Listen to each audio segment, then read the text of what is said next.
বন্ধুরা, এবার আরেকটি ভৌতিক সিনেমার সময়। আজ আমরা কোরিয়ান ভৌতিক ছবি ঘোস্ট ট্রেন দেখতে যাচ্ছি। মাথায় ব্যান্ডেজ করা এক মহিলা তার প্লাস্টিক সার্জারির ব্যর্থতার জন্য হতাশায় ডুবে থাকা বিষণ্ণ মুখে বসে আছে। তার বিপরীতে বসে আছে এক তরুণী উদ্যমী ছাত্রী, তার যৌবনের সতেজতা। কিন্তু তার নাক নিয়েও সে খুশি বলে মনে হচ্ছে না। তার সামনে প্লাস্টিক সার্জারির বিজ্ঞাপনটি দেখলে তাকে বিষণ্ণতায় ভরে যায়। অজান্তেই মেয়েটি বুঝতে পারে যে তার সামনে বসা ব্যান্ডেজ করা মহিলাটি তার দিকে তাকিয়ে আছে। তার শরীরে এক অদ্ভুত অস্বস্তি ছড়িয়ে পড়ে এবং তার দৃষ্টি ভয়ঙ্কর এবং অন্ধকার বলে মনে হয়। সে তৎক্ষণাৎ ঘুরে ফিরে চলে যাওয়ার সিদ্ধান্ত নেয় এবং পরবর্তী ট্রেন ধরতে থাকে। যখন সে ধীরে ধীরে আগের বগিতে যে অদ্ভুত পুরুষটির সাথে দেখা করেছিল তাকে ভুলে যেতে শুরু করে, তখন তার কানে একটি রহস্যময় এবং ভয়ঙ্কর কণ্ঠস্বর বেজে ওঠে, তোমার নাকটি খুব সুন্দর। সে শব্দের দিকে তাকায় এবং হতবাক হয়ে যায়। একই ব্যান্ডেজ করা মহিলাটি ভূতের মতো তাকে অনুসরণ করেছে। মেয়েটি আতঙ্কিত হয়ে পড়ে, তার চোখে ভয় এবং সন্দেহ স্পষ্ট। আবারও কণ্ঠস্বর প্রতিধ্বনিত হয়। ব্যান্ডেজ পরা মহিলাটি তার নাকের প্রশংসা করতে থাকে। মেয়েটি কোনোভাবে ধন্যবাদ জানাতে সক্ষম হয়, কিন্তু ভয় তার হৃদয়কে এত গভীরভাবে ভর করে যে তার আত্মা কেঁপে ওঠে। একটা কণ্ঠস্বর বারবার বেজে উঠছে, সুখী হও। আর যখন মেয়েটি ঘুরে দাঁড়ায়, তখন তার সামনের মহিলাটির একটা ভয়ঙ্কর হাসি তার চুল খাড়া করে দেয়। তার দৃষ্টি তার নাকের দিকে স্থির থাকে। মেয়েটি দেখতে পায় যে মহিলাটি একটি অজানা তরল ধরে আছে। ভীত হয়ে সে নিকটতম স্টেশনের প্ল্যাটফর্মের দিকে দৌড়ে যায় এবং লুকানোর চেষ্টা করে। যখন সে পিছনে ফিরে তাকায়, তখন সে অবাক হয়ে দেখে যে লোকটি মুহূর্তের মধ্যে কোনো চিহ্ন না রেখে অদৃশ্য হয়ে গেছে। মেয়েটি আতঙ্কিত হয়ে চারপাশে তাকায়। সে কখনো কল্পনা করেনি যে মেট্রো স্টেশনে সে একজন মানসিকভাবে অস্থির পুরুষের সাথে দেখা করবে, যার অতি সামাজিকীকরণ ব্যাধি রয়েছে, যে তার সাথে একটি অদ্ভুত এবং ভয়ঙ্কর খেলা খেলবে, যেমন একটি কাঠের খেলা, যার মধ্যে কোনোভাবে তার ভয়ের কোনো সীমা নেই। ঠিক সেই মুহূর্তে মেয়েটি অবাক হয়ে বুঝতে পারে যে তার আশেপাশের কেউ ব্যান্ডেজ মহিলার উপস্থিতি সম্পর্কেও অবগত নয়। এগিয়ে আসা পদধ্বনি এবং পুরুষের উন্মত্ত কর্মকাণ্ড শুনে মেয়েটি দ্রুত তার ফোনটি বের করে, কিন্তু ফোনের ক্যামেরায় অস্বাভাবিক কিছু ধরা পড়ে না, এমনকি পায়ের শব্দ আরও জোরে হলেও। ভীত হয়ে মেয়েটি বুঝতে পারে যে তার সামনে থাকা লোকটি কিছু শক্তিশালী অ্যাসিড ধরে আছে। সে তৎক্ষণাৎ তার জীবন বাঁচাতে দৌড়ায়, যখন ব্যান্ডেজ পুরুষটি অদ্ভুত হাসি দিয়ে তাকে তাড়া করতে থাকে। কিছুক্ষণ পরে মেয়েটি চুপচাপ স্টেশনের ভেতরের টয়লেটে লুকিয়ে পুলিশকে ফোন করে, কিন্তু পুলিশের জিজ্ঞাসাবাদের সময় একজন পুলিশ অফিসার অসাবধানতাবশত পিছলে পড়ে যায়। সে তাকে জিজ্ঞাসা করে যে সে কি টয়লেটে লুকিয়ে আছে, এবং তাকে কিছু পাগল মহিলার বর্ণনাও দেয়।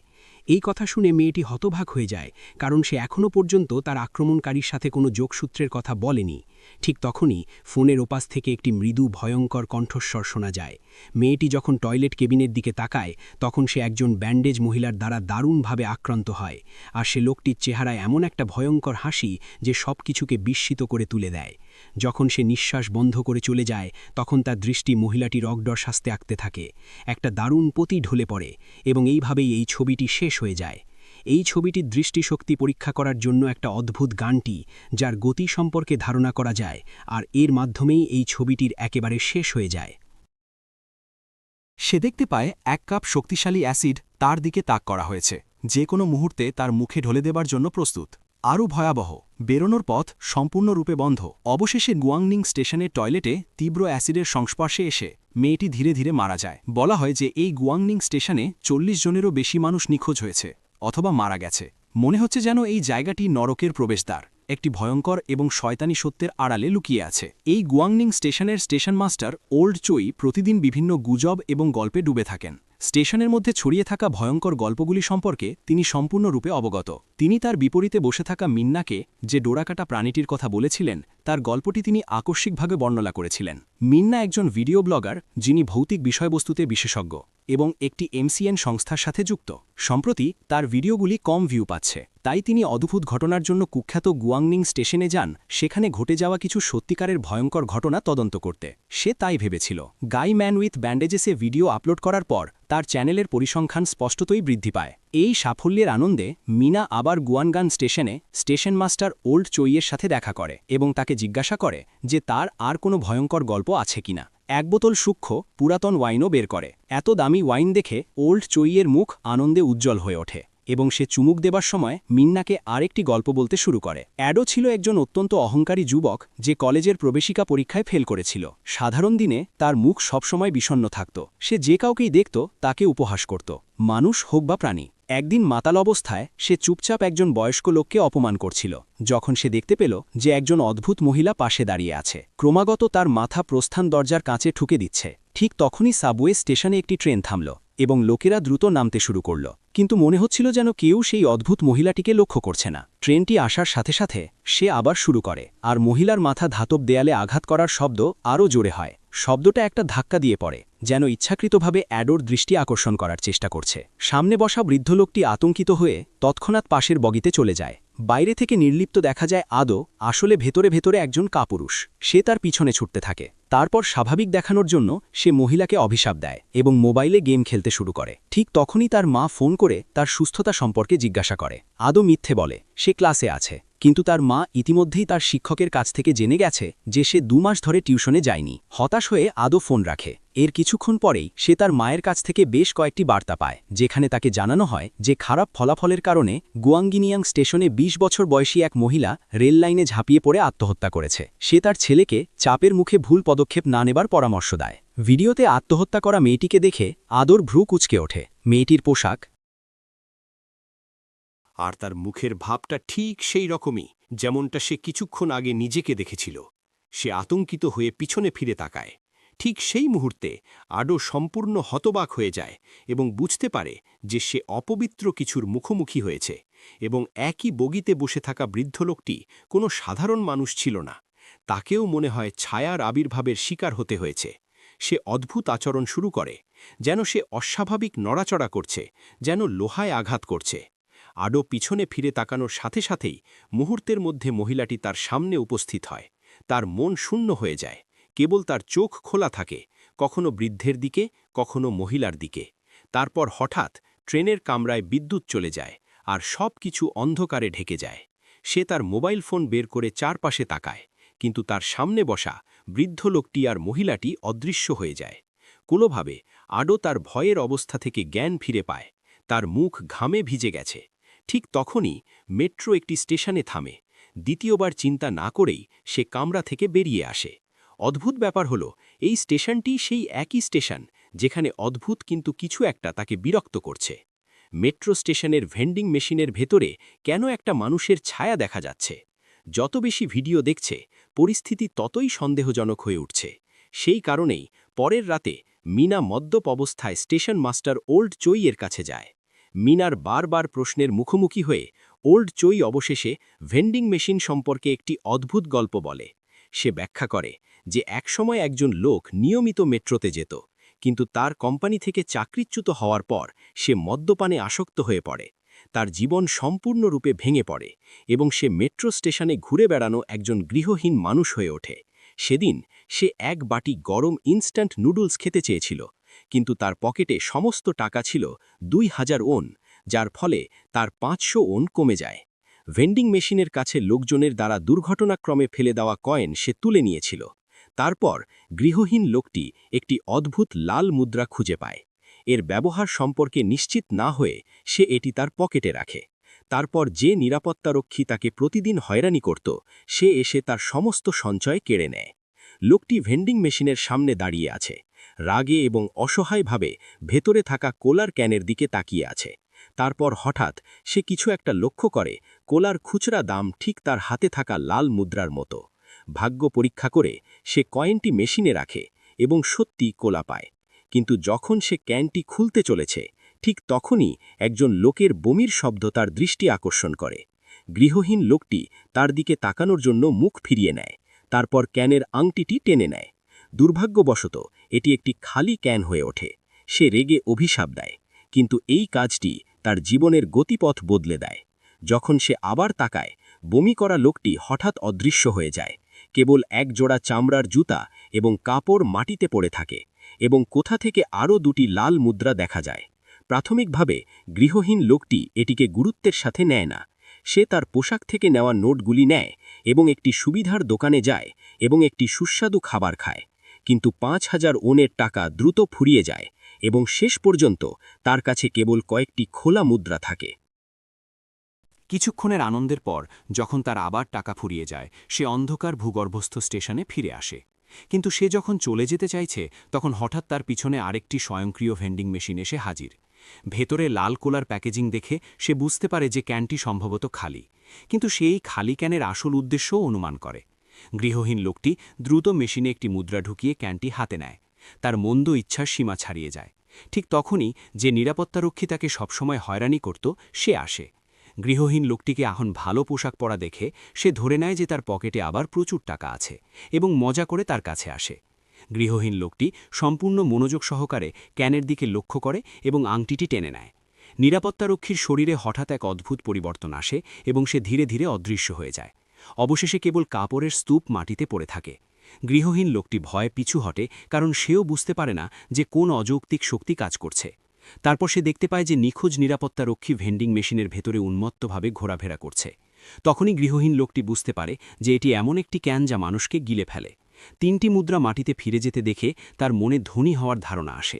এরপর সে তার আগের ভীতু স্বভাব সম্পূর্ণরূপে ত্যাগ করে এবং স্টেশনে ঘুরে বেড়ায়, সুন্দর পোশাক পরা যাত্রীদের লক্ষ্য করে।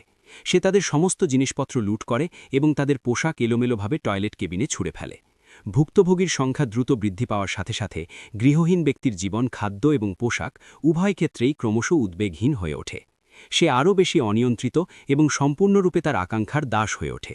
কিন্তু প্রবাদটি যেমন আছে, একজন ব্যক্তি যত বেশি পাগল হয় তত তাড়াতাড়ি তাদের শাস্তি আসে। এক রাতে যথারীতি মাতাল হয়ে সে স্টেশনে ফিরে আসে। তারপর সে দেখতে পায় একজন লোক ভয়ঙ্কর ভেন্ডিং মেশিনের কাছে দাঁড়িয়ে আছে, ঠিক তার মতো পোশাক পরে। গৃহহীন ব্যক্তিটি সাবধানে পর্যবেক্ষণ করার চেষ্টা করে, কিন্তু যত বেশি সে পর্যবেক্ষণ করে তত বেশি কিছু সন্দেহজনক মনে হয়।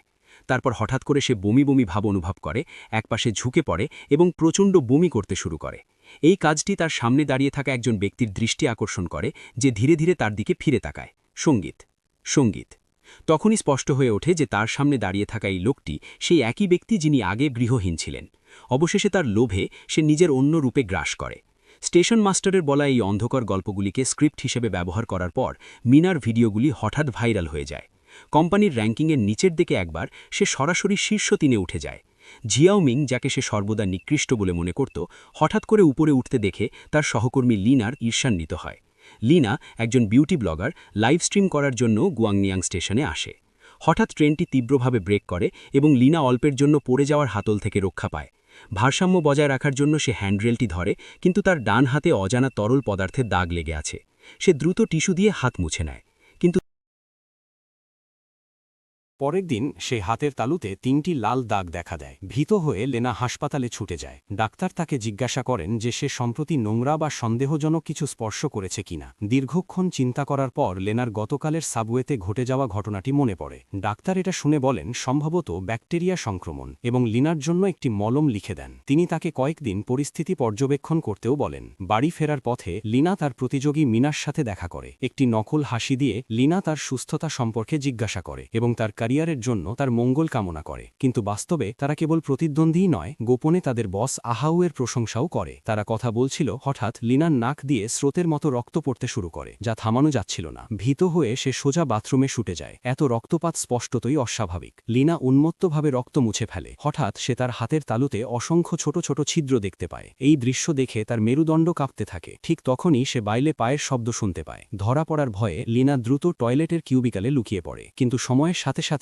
ছোট ছোট ছিদ্রগুলি তার হাত থেকে তার বাহুতে এবং তারপর তার পুরো শরীরে ছড়িয়ে পড়তে শুরু করে। আতঙ্কে সে ডাক্তারের দেওয়া মলমটি বের করে, কিন্তু সত্য মেনে নিতে না পেরে তার হাত কাঁপতে শুরু করে এবং মলম মাটিতে পড়ে যায়। একজন পাশ দিয়ে যাওয়া পাখাটি তুলে নেয়। লিনা প্রত্যাখ্যান করে। সাহায্যের জন্য ডাকতে না পেরে সে পাখাটিকে চলে যেতে বলে চিৎকার করে। শীঘ্রই গর্ত থেকে সবুজ গাছপালা ফুটতে শুরু করে এবং তার শরীরে বড় বড় গাছপালা জন্মায়। অবশেষে লিনা চিরতরে কেবিনে পড়ে যায়, একটি উদ্ভিদে রূপান্তরিত হয়। যদিও এই মৃত্যু যন্ত্রণাদায়ক, তার নিজস্ব উপায়ে সে সেই সুন্দর মৃত্যুতে মারা যায় যা সে চেয়েছিল। ক্যামেরা বদলে যায় এবং মিনা আবার স্টেশন মাস্টার ওল্ড চইয়ের কাছে যায় এবং তাকে জিজ্ঞাসা করেন যে সে কখনো গুয়াংইন কাল্টের কথা শুনেছে কিনা। তার তদন্তের সময় মিনা আবিষ্কার করেন যে গুয়াংইন স্টেশনটি সেই সম্প্রদায়ের গির্জা ছিল। তাদের নেতা সেই সময় 40 জন অনুসারী অমর হবার জন্য গণ আত্মহত্যা করেছিলেন। এই কারণেই গুয়াংইন মেট্রো স্টেশনে রহস্যময় মৃত্যু ঘটতে থাকে। আরও ভিউ পাওয়ার জন্য মিন গুয়াংইন কাল্টের সদস্যদের সাক্ষাৎকার নিতে চান। তিনি স্টেশন মাস্টারকে জিজ্ঞাসা করেন যে তিনি তাদের সঠিক অবস্থান জানেন কিনা। স্টেশন মাস্টার প্রথমে এই তথ্য প্রকাশ করতে অস্বীকার করেন এবং মিনাকে সেখানে থাকার পরামর্শ দেন, কিন্তু একবার একজন ব্যক্তি সাফল্যের স্বাদ গ্রহণ করলে সেখানে থাকা ক্রমশ কঠিন হয়ে পড়ে।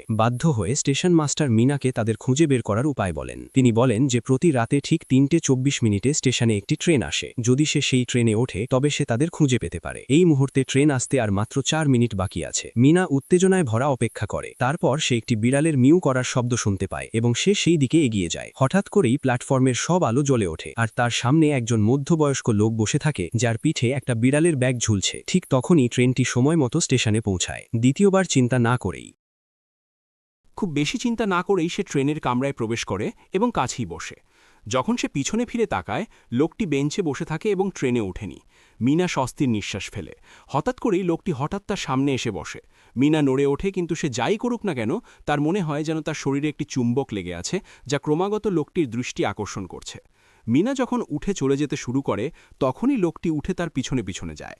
তখনই মিনা বুঝতে পারে যে বিড়ালের ব্যাগে একটি বিড়াল নয়, বরং তার নিজের মাথা রয়েছে।